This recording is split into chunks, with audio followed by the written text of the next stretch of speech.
Catastrophe. Non, en vrai, c'était compliqué avec la fac et tout. C'était dur le confinement, de gérer les cours avec le confinement. Et notre vie sociale avec le confinement, elle est plus là. Du coup, ça a été aussi très très dur. Donc, ouais, c'était une année moralement difficile, mentalement difficile. Pour moi, c'était une année pourrie, mais curieusement, pas du tout à cause du Covid. Très mauvaise année pour ma situation personnelle et familiale. Par contre, l'épidémie et le confinement, j'ai quasiment pas souffert parce que j'ai continué à travailler tout le temps, télétravail. Un peu dommage de ne pas pouvoir sortir, c'était surtout ça qui était embêtant. Très compliqué et bien triste. Moi, je suis comédienne, donc je suis touchée de plein fouet par la crise et je travaille plus depuis mars, en vrai.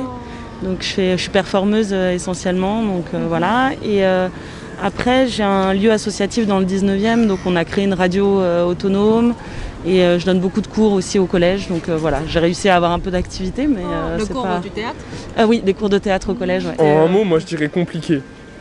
Parce que avec la pandémie, ça a été une période assez douloureuse pour les commerçants, pour les activités, tout ça, donc compliqué. Vu que maintenant, nous, on a cours qu'une semaine sur 2, en distanciel et en présentiel, donc ça coupe les liens entre certaines personnes et c'est assez problématique pour nous, pour notre santé mentale. Très difficile, très marqué forcément par la pandémie de la Covid. Et mais en même temps, je me dis c'est une leçon sur la vie aussi, parce que la vie, elle est pleine de surprises, pleine d'imprévus, et donc voilà. Qu'est-ce qu'il faut mettre, pointer les choses sur lesquelles qui sont essentielles.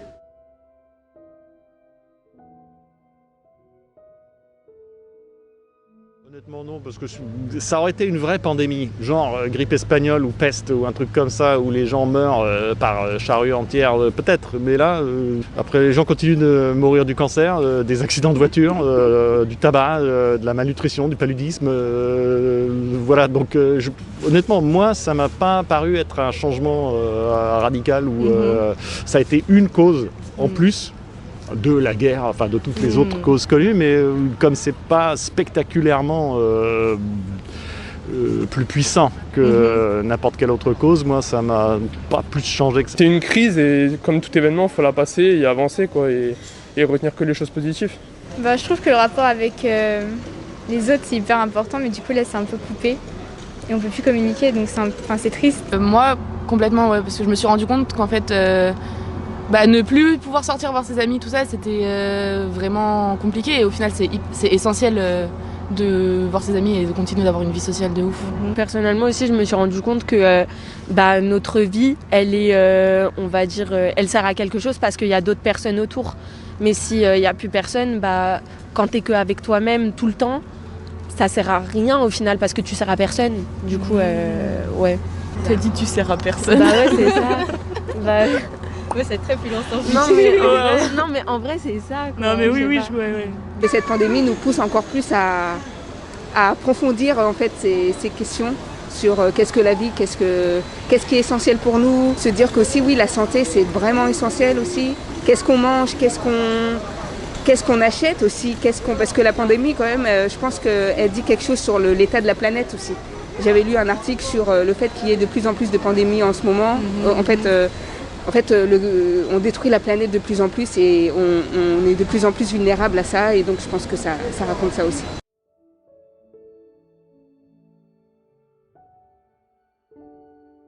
Le gouvernement, il a un peu navigué à vue, à gauche, à l'aveugle aussi, complètement. Bon, là, pas forcément fait les bons choix, puis il continue toujours. Il y a un truc qui m'a étonné quand même, c'est que manifestement, si j'étais président ou si j'étais en poste ou en responsabilité, un truc comme ça, il y aurait quelque part une armoire avec un dossier comme ça, avec tout ce qu'il faut faire en cas de tremblement de terre, épidémie, inondation, incendie, catastrophes chimiques, etc., avec très précisément comment il faut réagir, où sont les trucs, et quelque part il y aurait un hangar avec 500 millions de masques prêts à servir.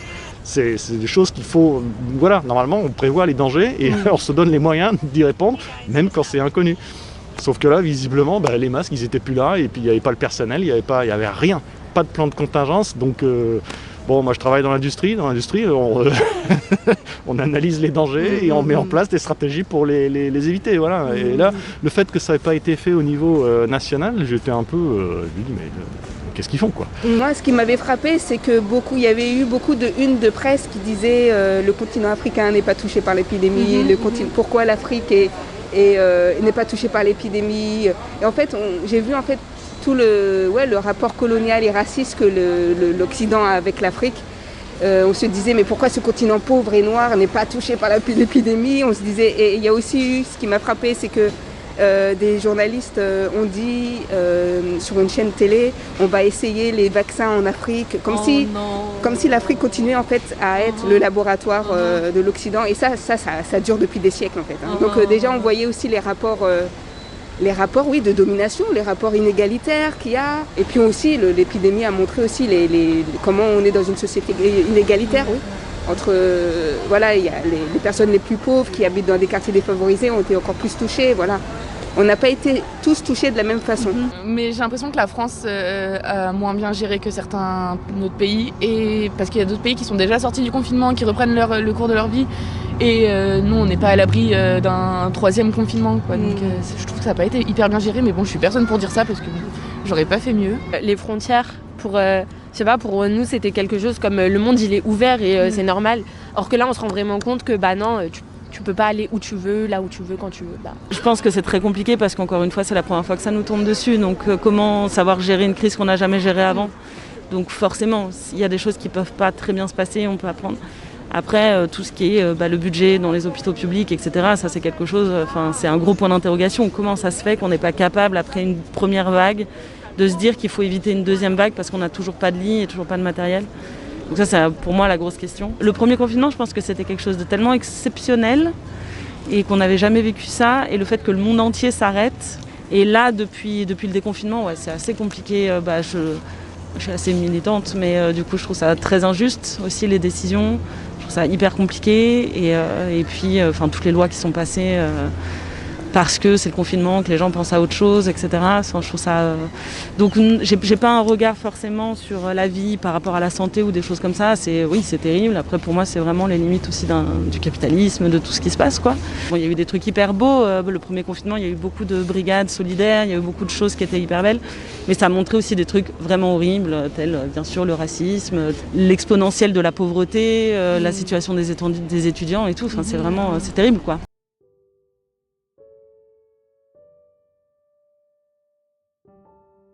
Je trouve que ça montre comment en fait les valeurs de cette société. En fait, on voit qu'est-ce que cette société aimait de la valeur dans l'argent, aimait la valeur dans le profit, aimait la valeur, voilà. Et on voit de plus en plus quelles sont les valeurs de cette société capitaliste et c'est très, très dommageable en fait, parce que l'art, la création, la culture, c'est tellement pour moi essentiel, et pour tous, pas pour moi, mais qu'on soit artiste ou pas, je pense qu'on a besoin de ça, on a besoin de cette respiration-là, de ces symboles-là. Personnellement, je trouve que de fermer des théâtres ou des cinémas ou des musées, alors qu'on pourrait très bien mettre des mesures restrictives pour qu'on soit à l'abri, je trouve ça vraiment injuste. Or que des centres commerciaux, ils sont ouverts et là, on est tous à côté et tout.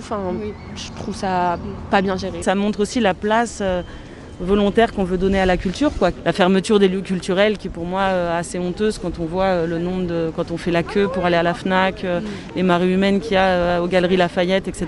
Et d'oser continuer à dire que les théâtres, les cinémas ne peuvent pas ouvrir parce que c'est là où circule le virus. Je pense que c'est extrêmement... c'est honteux en fait. D'ailleurs, je parle de la culture mais aussi de tous les gens dans la restauration. Je veux dire, ça c'est... Je pense qu'il va y avoir un pourcentage énorme de gens qui vont devoir fermer, c'est une crise qui nous attend en fait, économique, qui va être terrible, je pense.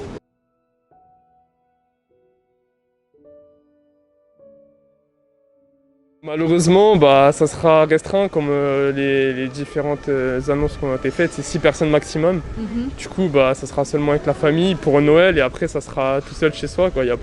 Faut respecter les mesures sanitaires, c'est le plus important. Vous pensez que les Français vont respecter Je pense chacun fait un peu comme il veut en vrai, mais j'espère en soi parce que faut que ça s'arrête. Je pense que ouais, vraiment, parce qu'il faut passer à autre chose maintenant. Ça fait trop longtemps que c'est comme ça, donc faut respecter les choses et puis ça avancera. Le plan c'est d'aller chez mes parents et puis pour le nouvel an j'ai rien de prévu, donc Non, ça change pas. Avec un peu de malchance, je vais juste aller me coucher le soir à 10h et puis je me réveillerai le matin le 1er janvier. Ça va être différent parce que moi j'ai une très grande famille et du coup d'habitude on se réunit tous et là on va le faire en 5-6 fois Noël par exemple, mais par contre pour le nouvel an je fais une petite soirée avec mes amis.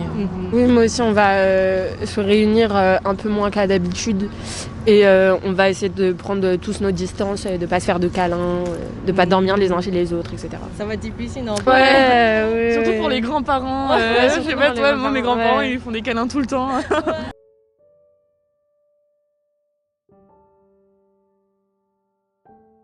Que ça soit terminé, qu'on n'en parle plus, qu'on passe à autre chose. J'en ai marre, moi. Le vœu pour l'année prochaine, c'est très égoïstement ma nouvelle vie. Espérons que disons que l'épidémie ne devienne pas pire, pas tellement pire que ce qu'elle a déjà été. Pouvoir reprendre notre vie comme avant, de pouvoir sortir, s'amuser et profiter librement parce que là les bars, les restos, les boîtes, tout ça c'est fermé donc c'est pas une vie pour nous. Ouais. C'est...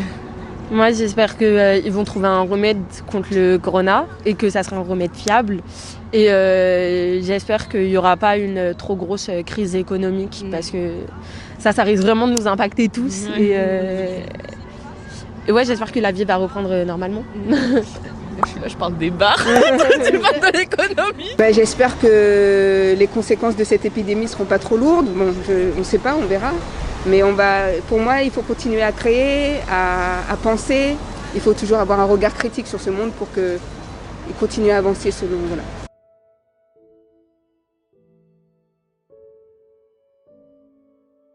Félicitations à vous.